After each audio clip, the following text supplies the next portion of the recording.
recording in progress. Mhm.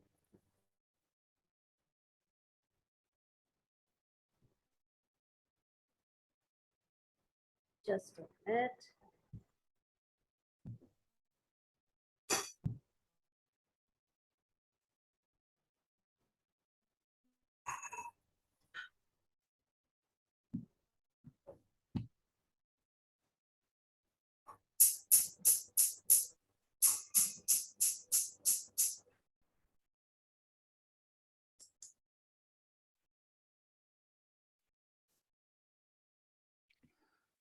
An energetic, beautiful, and good noon from India. And also a great, refreshing morning and tempestuous evening to all the lively and lovely audience across the globe. I, Supriya Kumar Velan, welcome you all to a talk show which inspires millions by Business Power Academy, Netherlands. And today, we have a very special guest, an international and versatile personality, great storyteller, and he is none other than Tony CRANSTON.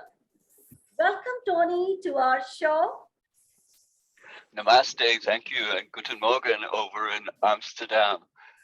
Goedemorgen, Nice to Tony. be here. Nice to be here. Nice to meet you. Nice to meet you. Yes. Artists, welcome to our global talk show. It's an honor to having you here as our guest. Well, thank you. I love being here. You have a good show. Thank you so much. It's Well, good to be here. ladies and gentlemen, and my dear, lovely live audience, I would like to tell you something before I take a deep dive journey with Tony CRANSTON about Tony. He is an author, teacher, storyteller, radio presenter based in London, traveling the world, writing, collecting, and telling stories. Have lived and worked in 72 towns and cities outside the UK and many more within the UK. Coach of yoga, all styles, Tezi Chen and traditional styles, Oigong, Alexander technique, special relaxation technique of 45 years of great experience, and never having a failure to teach someone to relax the first time and every time. In 1993, he was the first Westerner ever to be invited to work in and observe the legendary children's. And what to say, Palace in Beijing, where he returned most years. Every Christmas, we will find him doing a Santa story too. Walk out in Kowloon, Hong Kong. His first story was published worldwide. And what to say? If I say a lot about Tony, a one day is not sufficient to describe such a versatile personality.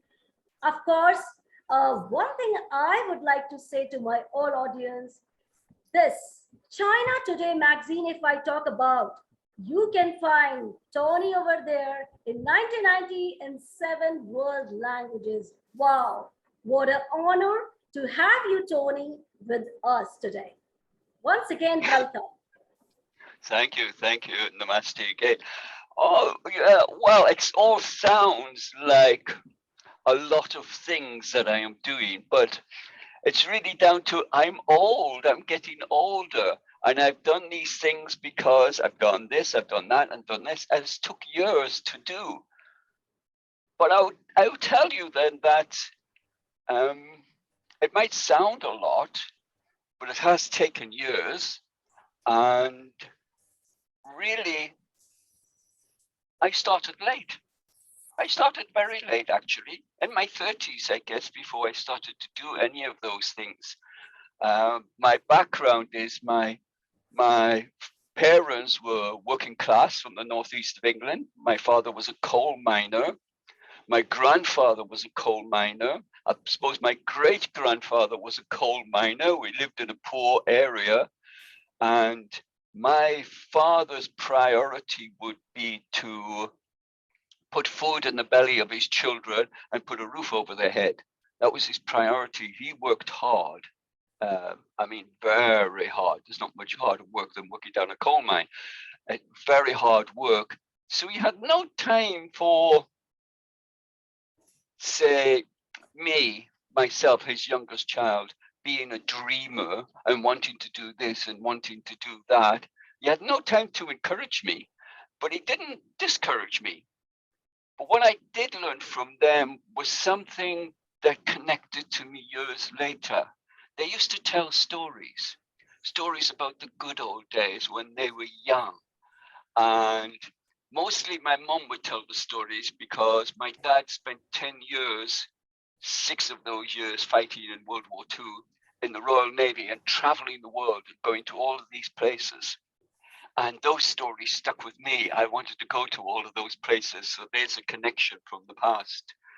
And my mom would tell the stories, but among all of those stories that they told of traveling and things, some stories stood out. When my grandfather, he took part in in the 1926 general strike, workers' strike in Britain, where the whole country came out on strike. There was no one working anywhere, and there was a march of a group of men from Jarrow in the northeast of England to London, marching for jobs. And they marched day and night to get to London. There was a small group of them. They were in the rain. They wore raincoats. They didn't speak very much. They looked like an army marching down. And it was a very scary time, but my grandfather took part in that. And when he came to London, they offered him a job as a cartoonist for a newspaper. But my grandfather thought, I'm a coal miner. I'm from the Northeast. He didn't know about being able to make a living as a cartoonist on a newspaper. He had no experience of this, and he knew no one else who did. If he asked his friends about it, they would say, how can you be? How can you be? How can you earn a living? How can you do this? You're not famous or anything. So he didn't take it up, and he went back to being a coal miner. My mom, during World War II, had a similar experience. There was a leading actress in the movies during the war, and she ran a dance academy too. But because the movies were calling her, she wanted to give the whole dance academy to my mom to run for her. And my mom was a brilliant dancer, but she thought to herself, I'm just working class. I'm normal. How can I do this? She asked her sister and her friends, and they said, how can you do this? You're not famous or anything. So she went back to the Northeast and just became a housewife and a mom. Years later, when I was asked to do this or to do that, I was about to say, oh no, I'm just normal, I'm working class. But then I remembered those stories and I said, oh, hold on a minute, yes, I can. But I had a secret. They asked me I had the idea of writing a book. But if I told people, I know these people would say, how can you write a book? You can't write a book. I wouldn't be able to write a book if I was you. But that's them. They are saying they couldn't write a book. I am not them, I am me. And so I wrote my first book. Voila. Congratulations. Yes, it came out really well. And I worked with a whole bunch of children to write this book. And some of the children were 5 years old. I'm trying to find that picture. Some of them were about 11 years old. And there we all are. Now, the idea of the book was to write a year in the life of their village of Lanchester. And they wrote a whole new book, and I edited and put it together for them and told them how to take the photographs and all kinds of things. And what I was teaching them was that they, at 5 years old, at 6 years old, at 7 years old, 10 years old, they had something important in their mind, in their thoughts, that was good enough to go into a book. And when they're 7 years old or something, they can say to their friends, I wrote a book once. Really? How can you write a book? You're not famous. Oh, but I can. And there it is. There's the proof. Can you imagine what a 7-year-old could be doing when she's 10, when she's 15? All these children went to university, and one of them is now the head teacher of the school. She's done really well. They all have done really well. And I hope, because I'm on with a third book like this now with some children. And the idea, of course, is to inspire them. And there's another connection later, but I've done a lot of those things anyway in my time. That's where it all started from. And I remember the story of my parents saying, oh no, I don't think I can do this. And I do the opposite. Yes, you can. You all can. Everybody can. I know for a fact now, I've always suspected it. But now, because I'm older, I know it. I know it truly, that if you have the dream, you were given that dream. And you wouldn't be given that dream unless you can make it come true. And that's it. That's a fact. That's a fact.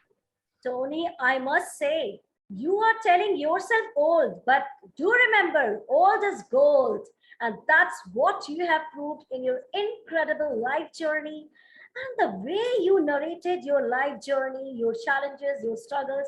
I mean, in one line, you have beautifully presented the challenges, the inspiration, and that's what matters. So don't remember, always remember, you are the best, and age is just a number. It's what matters is your experience.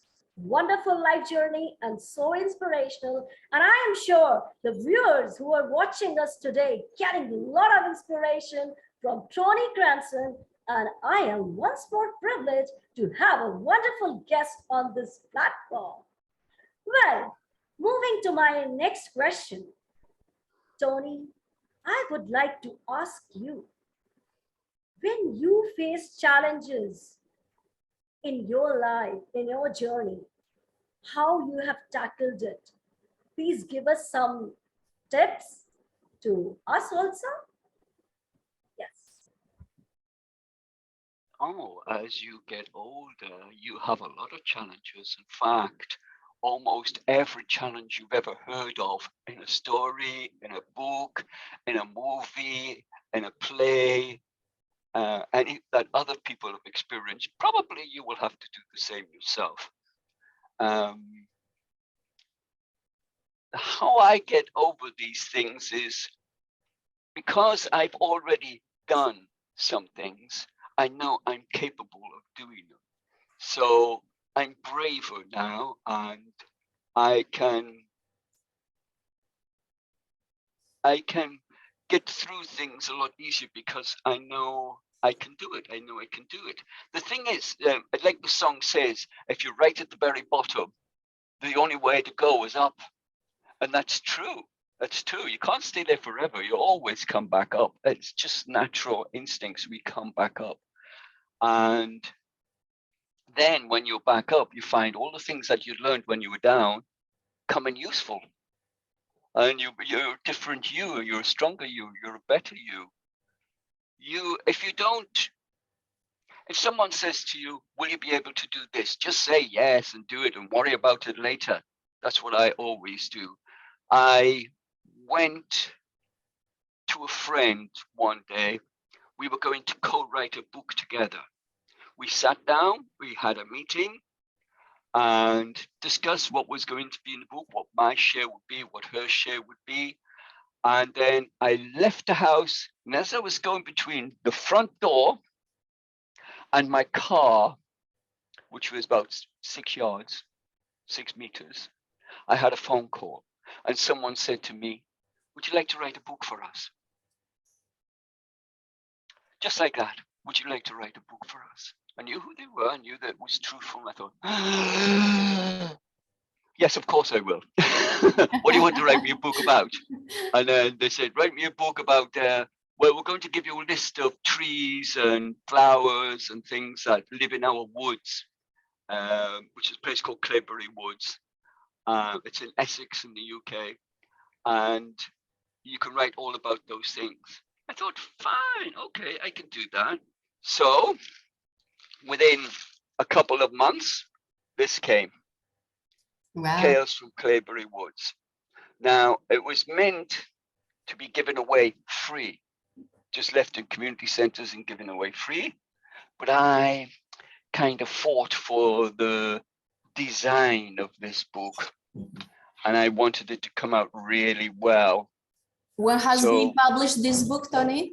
Yes, we published it, and you can get it probably online now, but I've got copies still anyway. And it just came out lavishly designed, and 16 stories, but over 100 activities, things to do with parents and children and teachers, key stage 1, key stage 2, and there's a CD to go with it. Yeah, with all the stories on. And Wow. that came out, and when we saw how good looking it was, they printed up 75,000 straight away, wrote to schools and said, schools, if you want this book, you can have it for free. So we now know that it's gone to 75,000 schools around the country. Wow. So not bad, not bad. They paid me for it. They said, listen to this. They said, how much do you want for writing this book? I said, give me £5 as long as my name is on the front cover. I will write the book for you. It's important that I have my name on the front cover. They said, oh yeah, okay, we'll think about that. Yes, okay. I said, well, I'm not writing it unless my name's on the cover. All right. I said, okay, your name's on the cover. And then they give me £1,000, and then they give me £2,000. Then they give me £3,000. You know, Wow. it's going on and on and on. I thought, I'm not saying anything. I just like it. It was very good. And we produced a good Congratulations for book. your achievements. Yeah, it was very nice. And since then, when that came out, within weeks, someone came to me and said, can you write 6 smaller versions of that book? And immediately I went, yes, of course I will. I'm worried about it later. And you know what? It just comes. But if I didn't say yes, if I listened to my first thoughts of saying, oh no, I can't do that. I'm just me. I'm just little. I'm small. I'm not famous. I can't do anything. I'm just working class or whatever. Then I probably wouldn't have done it. If I told my friends about it, I probably wouldn't have done it. But I didn't do any of that. And I remembered my parents' story, and I said yes, and then did it later. It's okay. So I think somebody up there definitely pushes you in the direction you're supposed to go. And I know that's true as well. Sorry, I want to mention something. You said that you never told to your friends about that you are gonna write this book. Never. What I I'm never tell my doing- friends anything. Yeah, I'm doing the same, you know, when I'm having huge projects, I'm never telling so to anyone. I'm just doing it. Yes. Because yes, that's the best way. Because why? Because I'm protecting myself to don't be influenced by the outside world. That's correct. Even Bob Dylan said in an interview not long ago, Bob Dylan said, we all have a dream that we want to do this or we want to do that. Don't tell anybody about it. Just keep it to yourself. Don't let their thoughts, their ideas interfere with your thoughts or your ideas. Just make small steps towards it and you'll get there in the end. And if somebody like Bob Dylan does that, then okay, we all should as well. I never tell my friends. What I did was when this book came out, I didn't tell a soul about it. I worked for a year. It took a year after that for it to be published. So that's 2 years and I didn't tell a soul. But when it came out, I told everybody. So And it they would means say, that you "What? surprised. You could write a book? I didn't know that. Wow, that's so good." But I imagine what they would have said if I told them I'm going to write this book with some children. I can imagine what they would have said. Tony, when you were telling your this journey, I am amazed that Every point of your life, you found a positivity. And when you said to move on, don't tell to the world, just do it. And the Mm, word fail means not fail, is a first attempt in learning.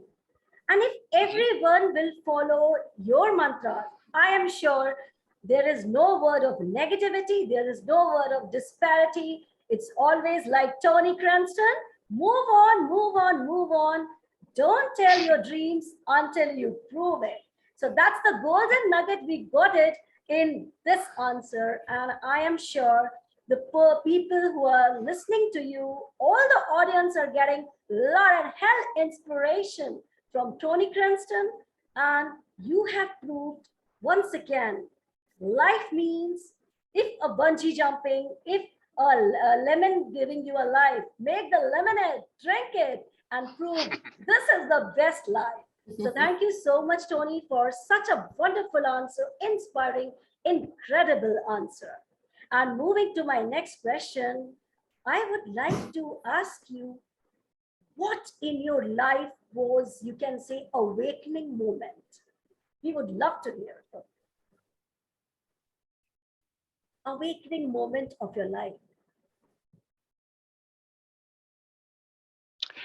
That's quite a hard one. There's been a lot of them, really. Um, I think the first moment I knew I could do anything was I had my own home. I lived in the countryside and beautiful views out of the window, but I was not working. I did not have a job. Then two jobs came, two all at once. One, I would be a foreman in a forestry, and I would take other people around and tell them what to do. I thought, okay, that's like, I don't mind telling other people what to do. But so we did that on a Monday, and I thought, I don't like this. I was soaking wet. I was cold and freezing, even though it was warm, sunny day. But in the forest, it's not. It's dark and damp and wet. And I don't know if I want to spend much time doing this. So the second day, I was involved with another job, and this was working with children. And I thought, oh, I don't know if I could work with children, I might scare them, I might do anything. Oh, I don't know. So I tried it. Oh, and I was a success straight away. I could make those children do absolutely anything. They loved everything I said. And it was just, wow, oh, it was just a wonderful job. And I thought, there and then, I've got something, I've got a talent, I've got a skill I didn't even know I had. And that was a kind of wake up call. And from working with those children, a lot of things came. My first story, which the story behind that, it was called A Dragon's Wish. And that was the one that was published in China and worldwide. The story came to me when I was trying to sleep one night and I couldn't sleep very well. And I looked at the clock and it was 30 minutes before I had to get up and go to work. And I thought, oh no, I want to sleep. And then I heard this voice in my head. It was one of the play group, toddler group leaders reading a story to the children saying, once upon a time. And I'm going, oh, shut up to myself. I could do a better story than that. And I had the beginning and an end of a story in seconds. I thought, hey, that's not bad. So I walked to work across the country, 4 miles, nearly 5 miles. I walked to work. It took me over an hour, shortcuts going there. And on the way, I thought of the story, the middle parts. And I wrote the notes down when I got to work and asked them, can I read this to the children? And I read the story to the children and they loved it. Oh, really? You like this story? Is it a story? Is it good? And they loved it. And the teachers said, you've got a wonderful voice for telling stories. I thought, have I? Really? I didn't know. But within 10 days, we'd turned that story into a play, had it reenacted on stage with the children, just moving across the stage, and the parents and teachers narrating the words. We had a film crew that came to video it. We had the Chinese Association came who brought dragons and gongs and banners and all kinds of things to it. We invited the whole village, and we had a theatre group who came, 2 people from a theatre group who designed costumes and did makeup for the eyes for the children and done them all up. And the whole village came, and the whole school, primary school, came to watch the play. The play was empty. Even the police came to see what was going on and listen to the play. And we filmed it, and that was sent to America, to China, and that's how it got published. But that was the call that started everything rolling from then. And I realized I can write. And I started writing articles for newspapers and magazines and never stopped. About 800 articles since then. And I must say, again, Tony, when that was the call. yeah, it's not an awakening moment only for you, but for us and for my audience, because awakening is not that what you achieve. Awakening is when thousands of hurdles, thousands of problems are in your way, and you crossed it with your positivity, with your determination and perseverance. That is your awakening moment. So very beautiful answered this question, and lot of things. Yes, Ms. Veronica. I want to mention something by the awakening call. Why? Every one of us at one certain point is struggling, finding themselves inside down the way you truly are. I have been live as well, and I have been talking about the awakening call, which is so important for every one of us. Why? Because until the time that you don't find yourself, that you don't follow your heart, that you don't discover your talent, so you are struggling, you feel stuck, you are not happy in your life. That's why it's so important if you get signals, you know, from destiny, because I'm someone who really believes in God and in destiny, in the power of our mind, especially in the power of our inner. And this awakening call is so crucial to find it out and to develop it, because this is called talent. And this is exactly what is happening to you, Tony. So you are so gifted soul from God. And you said that you have found it out, it's too late. Never, it's too late. Never. I want to share something. This is also my story. So with you, from my childhood, if someone asked me, so what do you want to do in your life when you will become adult? And all the time I was telling to the people that I want to be a journalist. And from my childhood, I started to learn foreign languages. When I moved to the Netherlands, I spoke already about 3 foreign languages. No, 4, sorry, not 3. Romanian, Russian, French, and Italian. But it's not about the foreign languages. When I moved to the Netherlands, what do you think that I have done? I learned the hard Dutch language, as you mentioned it in our chat, because it's the craziest language ever that you can hear. It's very hard to learn. And during 1 year, I have learned the Dutch language on a professional level. And then I applied for communication science and business development in Rotterdam, in Netherlands. And in communication science, covers journalistic, redaction, marketing science, branding, and of course, business development. But okay, so in that time, I set up my second company no, it was already the third company, which I call Proactive Management, specialized in project development and project management. Okay, I was happy, but I'm talking now about the funding out, also the calling. And later on, so years later, then I created Business Power Academy with the same strategy, only I switched online. In 2020, I found it out, so my currently global talk show. So it's like founding yourself, founding your own talent and the awakening call. Never is too late, never. So when it's coming, it's like a blessing from God, from the divine.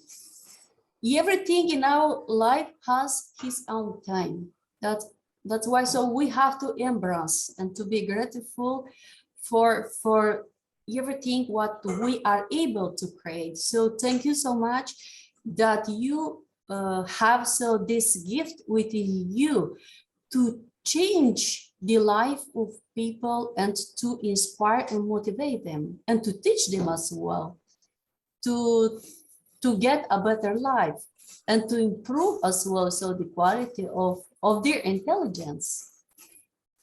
Superb. I And so today, yes, Tony, please tell. I just so agree with all of that. I agree with all of that. And it is God given and it is God directed. And I know I have heard in the past, I suspected it too when I was younger, that there are angels whose job it is to close doors and open windows. And now I know that's really true. But I also know what you're supposed to do. If an angel or God comes along and closes that door on you, you can say, oh no, the door is closed, the door is closed. And you can spend the next 10 years telling everybody, look, the door is closed on me. I could have done this, but look, the door is closed, the door is closed.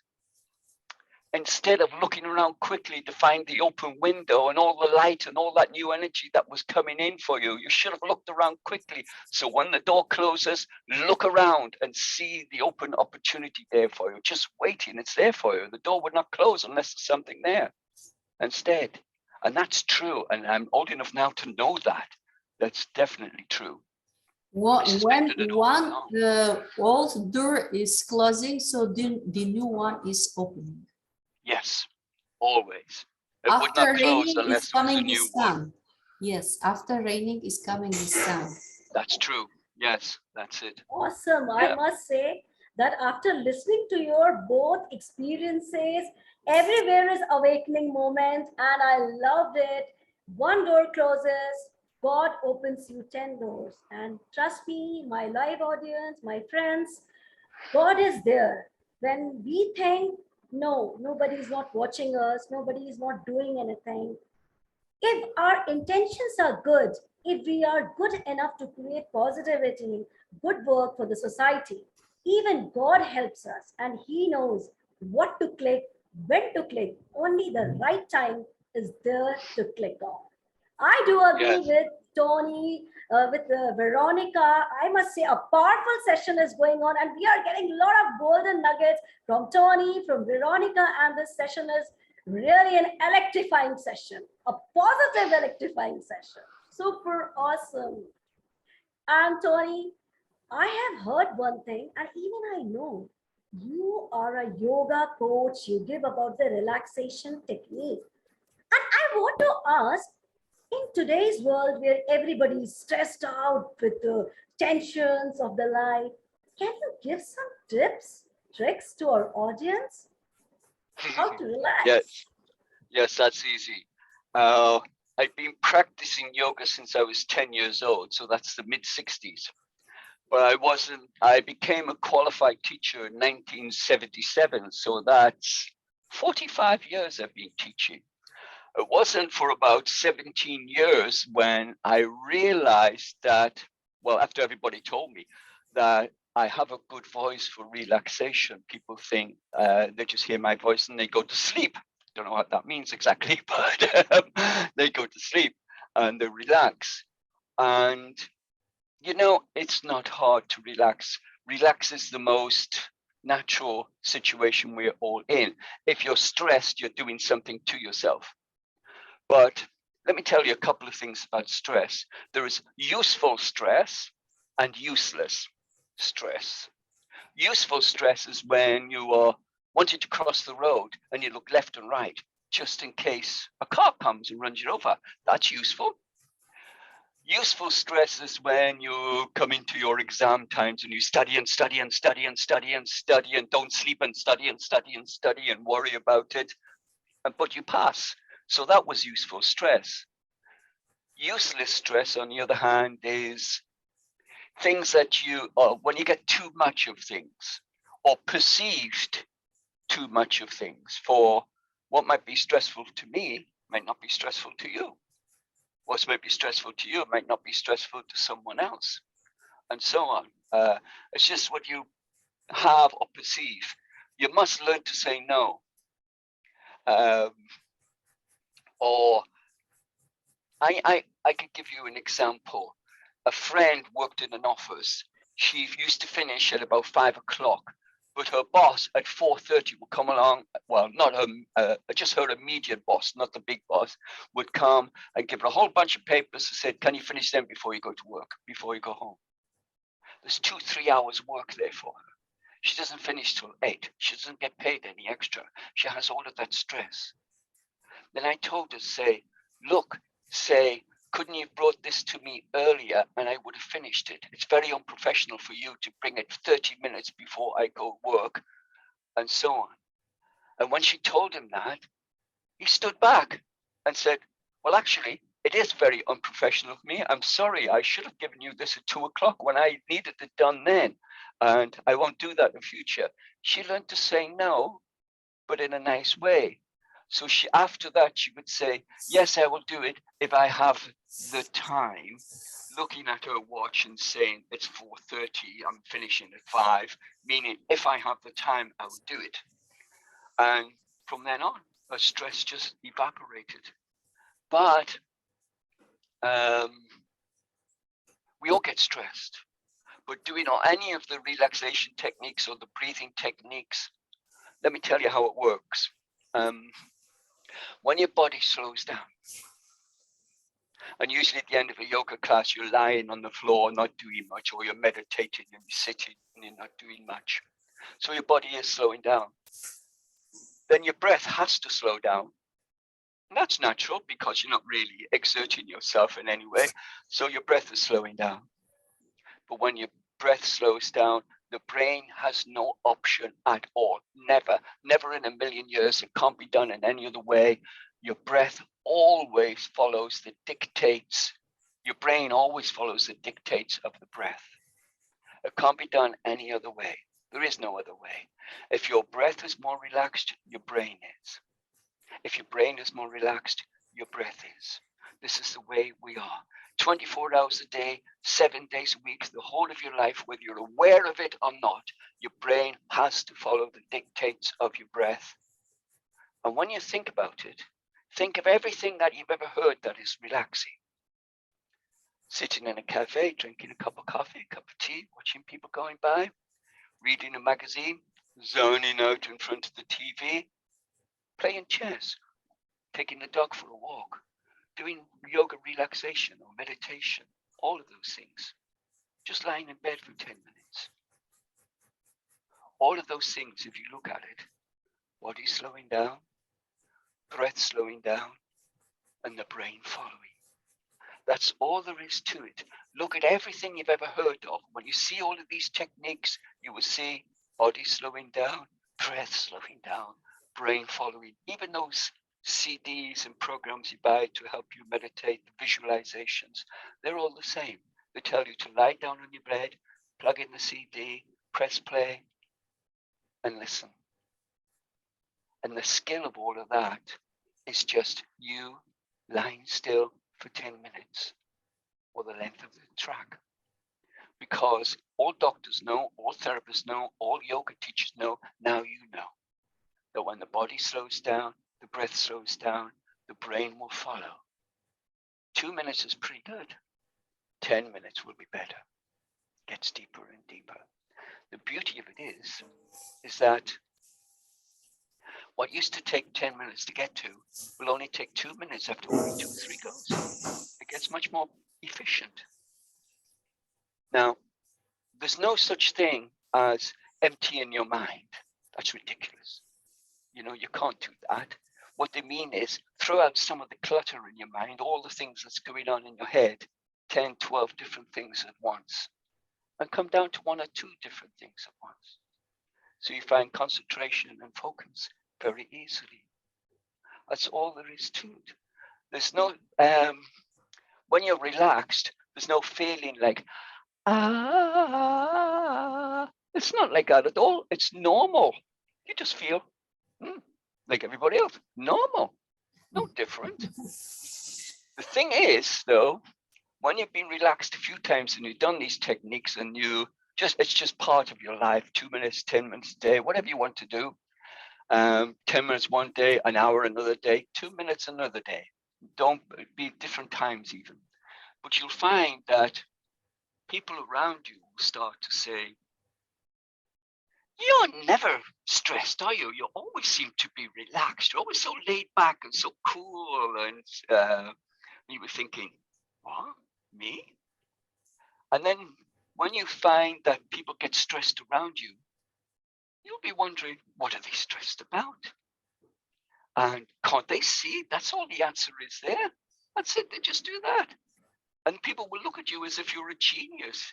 And you're wondering, why can't they see it? It's because you're relaxed and you can see things much more clearer. It just happens to you. It grows on you. It becomes part of you. And that's all there is to it. That's all there is to it. You don't need any specific technique whatsoever. Just remember, body slowing down, breath slowing down, brain following. The rest is decoration and style. Nothing else. That's all there is to it. And the tip I would give everybody is something that's in you since you were children. Play school leaders, go back to that, would say, children, can you count? 10, 9, 8, 7, 6. And all children love to count. It's part of the brain. The brain is hardwired for counting. It's mathematics. But counting backwards is even better. But what you've never thought of before is hypnotists will always use the same technique. Imagine you're standing on the 5th step. Now you're on to the 4th step. Step down into the 3rd step. They're counting you backwards. When you go to a dentist or get anesthetic for some reason, they put the mask over you and they say, count backwards from 100. Always backwards. That's your technique. So when we finished, just sit back and in your own mind, counting backwards, start from maybe 100, but you could do it from 10 or 20. And say to yourself mentally in your own mind, 100, 99, 98, and stick with it. Now, chances are you might lose the number somewhere. Your thoughts have wandered off. That's fine. Bring them back in and start counting. But it doesn't matter if you lose it, say at 60, and you start at 50 or 70. It's got nothing to do with the numbers you count, and not how many. It's just always counting backwards, backwards, backwards. That's all there is to it. When you get into the bottom 20 or so, make sure you're still counting slow. And that's all there is to it. That's the best one I could give you, and you'd be surprised. You could do walking, sitting, standing, but don't do it when you're driving. Tony, I don't have the words to express my heartfelt thanks to you today. You have given such a quiet, calming, serene way of relaxation. Even I will not find in any book or in any YouTube, which I already You'll find it in my book soon. And definitely we are going to buy now. it. Definitely. We are going to promote, we are going to buy it. And the way you have taught about the life, always go backwards, count, relax. After listening, when you were telling, we were feeling so relaxed. And I thought that it's not a talk show. I am just relaxing myself, and even my audience felt the same thing. So thank you so much, Tony, for your great time. And I will like to ask for even last question. What message you want to give to our audience? Don't talk about it too much. Just do it. Don't talk about it, do it. That's the main thing I could say. And I know, if you could imagine a dot-to-dot book, you know what a dot-to-dot book is, where you go number 1 to 2 to 3 to 4, and you draw the lines, and then the picture comes out. That's what your life is like. It's a dot-to-dot book, and you've done this and you've done that. But as you get older, you see all the lines are joining up, and you find the picture of who you really, really are. My picture is coming clearer now as I get older, and I can see my image of what I am. I can't wait to see the rest of it as well. I'm sure there's a lot more to come. Since I started late, I hope I'm finishing late. Wow. But remember, somebody up there is guiding you. And no matter what, Yes. no matter what you say, and you go say, I'm going to do this, I'm going to do that, sometimes you get nudged into the pathway you're supposed to go on. And that's the way it is. And when you get older, you realize, yep, that's what I should have done. But Tony, I must say, basically we do session for 30 minutes, but you were so electrifying, you were so motivated that I didn't find myself to stop for anything. It was such a great show, such an inspiring, insightful, and I'm sure all the audience loved it, enjoyed it, and n number of nuggets today we are carrying of relaxation. Never say no, just do it, and just do it. This is the mantra which I am taking on with you. Thank you so much. And I will love to read your books, which I'm going to order online now. So once again, Veronica, thank you so much. Thank you so much. Thank you, Veronica. To you both. So you are very, very talented. It's very impressive. Invite me to Amsterdam. I was laughing I've not like been to Amsterdam for a long time. So I was invite me to laughing come just over to the listening to your workshops. voice. Because it's very catching, it's catching the attention, and you are really full of humor. My compliments to you. So it's yeah, it's really an honor to having you here. I have to go for now. I want to thank you from the depth of my heart. I will keep with you in touch later on, and see you soon. We have a surprise for you, Tony. Really? Yeah. I like surprises. Wow. Okay. A very, very beautiful surprise. I think no one but two. Oh, okay. Okay. Yeah. Like to see this. Yes, Tony. Bring me to Amsterdam sometime so I can do a workshop or tell stories or maybe do some come, Alexander we're gonna do technique, it spend the together. day there. Come, we are gonna do it together. Great. Wonderful. Yes, amazing to having you here. I have to go, so take care. See you soon. Bye-bye. Bye-bye. Bye-bye. So once again, I will say thank you to Tony Cranston for giving such a great, pleasurable, inspirational time, and the relaxation technique which we are going to follow it. Thank you once again, Tony. And thanks to my all audience for who are with us, who are motivating us. Thank you so much, and God bless you all. Do follow the relaxation technique which was given by Tony. Bless you all. See you again. Bye-bye.